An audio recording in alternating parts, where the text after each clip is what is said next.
ভয়াবহ দুর্ঘটনা ভাঙড়ের গাবতলায় মালবাহী লরির চাকায় পিষ্ট সাইকেল আরোহী। হাতিশালা থেকে সাইকেলে চড়ে গাবতলা বাজারে যাচ্ছিলেন এক যুবক, সঙ্গে ছিলেন একটি শিশু বাচ্চা। সেই সময় সামনে থেকে একটি বাইক এসে সজোরে ধাক্কা মারে। শিশু বাচ্চা সহ ওই যুবক রাস্তার উপরে ছিটকে পড়েন। মুহূর্তের মধ্যে লরির চাকায় পিষে গেলেন যুবক। গুরুতর আহত শিশু বাচ্চা। দুর্ঘটনার খবর পেয়ে ঘটনাস্থলে ছুটে আসে পোলেরহাট থানার ওসি সারফরাজ আহমেদের নেতৃত্বে পুলিশ ফোর্স এবং স্থানীয় জনপ্রতিনিধি খয়রুল ইসলাম সহ এলাকার সাধারণ মানুষজন।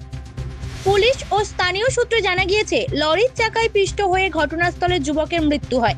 মৃত যুবকের নাম সুকান্ত কুইন, বর্ধমান জেলার বাসিন্দা। কর্মসূত্রে হাতিশালায় ভাড়া বাড়িতে থাকেন।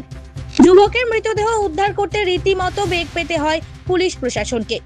লরির চাকার নিচ থেকে মৃতদেহ উদ্ধার করতে শেষমেশ ক্রেন নিয়ে আসতে হয়। ক্রেন দিয়ে গাড়ি উঁচু করে তার নিচ থেকে মৃতদেহ উদ্ধার করে ময়না তদন্তে পাঠায় পুলিশ।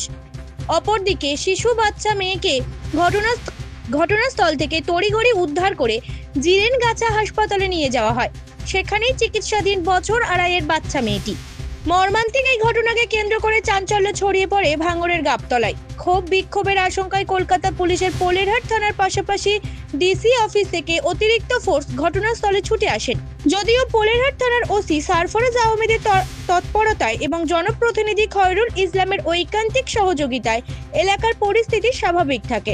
দুর্ঘটনার ফলে একটা তীব্র যানজট সৃষ্টি হয়। মৃন্ময় নস্করের রিপোর্ট, জেলার বার্তা।